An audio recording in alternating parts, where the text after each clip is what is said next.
I built this about 2 months ago, and although I really like how well the moss is filling out, it's still got some gaps somewhere due to light. There was a lot less in there initially. The oak leaf creeping fig is going good. The Betonia and stuff's doing pretty well.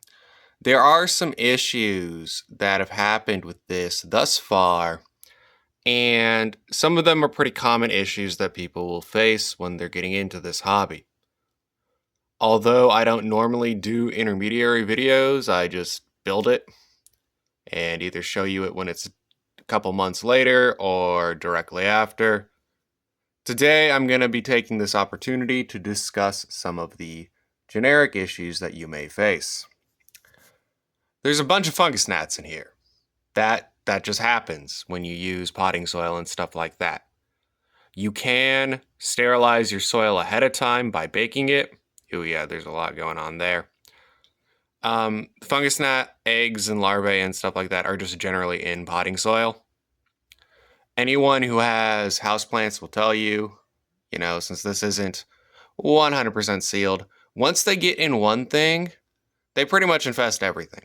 There are ways you can deal with them. One of the most common being mosquito bits. They're these little pellets that you put in the soil, or you can break them up and spritz them around. I tend to not do that since, like I said, you have to hit everything. They do a pretty good job. And honestly, I'm kind of getting to that point where I'm thinking about using them, but I haven't decided to yet. My primary way of dealing with them is with springtails. When you put only a couple in, a springtail's life cycle is about a month. It takes a few life cycles for them to completely outcompete the fungus gnats, whose life cycle is only about 2 weeks. But they do eventually win. The springtail population has started to quite boom. I don't know if I'll be able to get a good video of it during the day, but they really like hanging out in the coyote skull and the raccoon skull back there. So yeah, they're going all fungus gnats on that muskrat skull. They hang out under the sheep skull and the raccoon skull in the back a lot too. The cow skull, since it sat outside for a few years, cow jaw, sat outside for a few years, it doesn't really get them. Also, I'm doing this video kind of off the cuff to remind YouTube that I'm still here. Another issue that I faced was, since those Betonia were initially not rooted, they were just cuttings. They get a little dramatic at the start. They're pretty easy to grow. Let me try to get a better angle of them. They're pretty easy to grow, but it takes them a while to build roots and start growing. It took about almost a month before they started to actually start taking off. There was a lot less in there. When I show the build video, you'll see that there was less in there. Same with the creeping fig, starting to grow up on the coyote and on the raccoon. There's only a couple cuttings put in there initially, but once it did finally start rooting, it took off pretty well. But it took a while for those roots to form. As you see here, there is some issues with mold on the coyote skull. That's not the biggest deal. The springtails have been mostly helping with that, but I do have to do some manual removal once in a while. And the reason why they're on that one more than the other ones so much is that one, it wasn't completely prepped correctly. Even if you scrub off all of the flesh, there's still like fat and stuff in the bone and like little oil on it. We do this thing called degreasing in the bone preservation hobby, but I don't really like doing that. The muskrat skull was bleached and degreased. I don't like bleached skulls at all, so I had to actually stain it with coffee. The raccoon skulls, they're just they were pretty old. The sheep skull, I don't have any idea how old that was. I found that while digging through something. And the cow's jaw, like I said, as you can see just by looking at it, it was outside for several years. So all the other ones don't have any problems, but the coyote skull specifically does. Another issue that happens, like, there's these kind of gymnosperms, I'm pretty sure they are. Let me, yeah, those kind of like thready looking plants. Those are pretty cool. So I think I'm going to keep those in. But this guy back here, I happen to know that's a weed.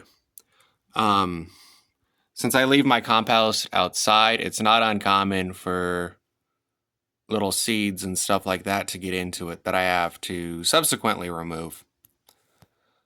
Once again, you can avoid a lot of these problems. I'm kind of like lazy about it. And my compost mixtures and stuff like that, I use that for things that aren't terrariums as well. So there's a large quantity of it, so thus I keep it outside. I also like to, keep my soil not sterile. I think the fungal colonies and the beneficial bacteria in there and the native springtails that get in are good. I don't see any purpose. I find it easier to deal with the ramifications of it rather than having to pay to add all that extra stuff back in.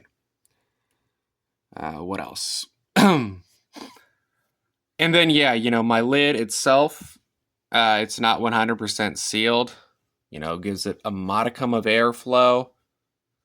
One of the problems when things get super duper humid is like these bones, even though they're dry-ish, they do still sap up moisture, which, helps create the situation where, like, that one molded.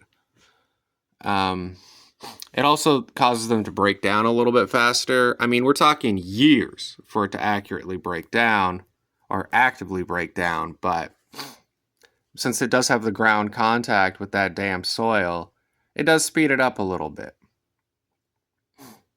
I'm getting some moss growth on the cow's jaw back there. I like that. Like I said, the oak leaf creeping fig has started to overtake some of the bones, so I'm looking forward to seeing how that's going to go. Down in here, as you can see, this is a bit more wild and unkempt than the central area. You can kind of see how the moss has been spreading since it's not a 100% pure carpet yet. But it's hard to get the aquascaping scissors or even my tiny scissors down there. Same with like back there, I thought I was giving enough room, but I didn't really, check it enough. Same with like there's some, you can't even see it. There's some moss in that raccoon eye there. It doesn't get really enough light to thrive. It gets enough light to stay alive, but that's about it. And like when you come down here, you'll see once you get into the shadowed region, it stops. You can kind of see some underneath there, like in the back between the sheep skull and the coyote jaw. It doesn't really cross that threshold. Same within here, There's some moss that's been able to take off, but it leaves that gap there. Even though there's light directly on the other side of it, the moss doesn't know that, so it doesn't make it over there. There's some springtails walking around in the eye socket there. They do really like it under there. I hope those come out decently on film. But you're probably distracted by all the goddamn fungus gnats. I hate them. They really like being in the coyote and the raccoon skull. Like, I think there might be some residual tissue or something that they've been feasting on. It is a party in there every night. We're talking 30, 40 springtails. Given the age of this, there's probably about 100 or so, maybe a bit more springtails in there. But the fungus gnats have been driving me batshit insane. I know that they're losing. I do know that. But doesn't make it any less frustrating. With the Photonia, some of the problems that I've had is, like I said, it's quite dramatic. So when I open it up to let some air exchange happen, they wilt over, and that takes a couple days for them to fix back up. The leaves that touch the glass sometimes get too much condensation on them, so they'll get problems, and I have to go in and trim them. So you can see some moss back there. I put the shitty moss behind the cow skull. It's predominantly thread moss, but it's not going to focus correctly, is it? Of course not. But there is a little bit of hair calf moss here and there. Yeah, I'm not even going to pretend like I can get the stuff behind the raccoon skull that has it. Yeah, you can see some of it. The good patch is back there. Yeah, anyway, just kind of a talking head video with some of the issues you might face so that you can be prepared to deal with them. But overall, it's quite successful. I'm really liking how this is growing out. Haven't gotten around to editing the tutorial video on it yet because, well, there were some, as you'll see, there was more exposed soil than moss. So it's taken me a while to trim it and train it and get it to do all the cool stuff. But I'm liking how it's coming across. You know, moss is slowly starting to overtake the muskrat skull as well. It's creeping up on this little nose here, because the nose knows. It's getting in there. Yeah, I like it. And hopefully you do too.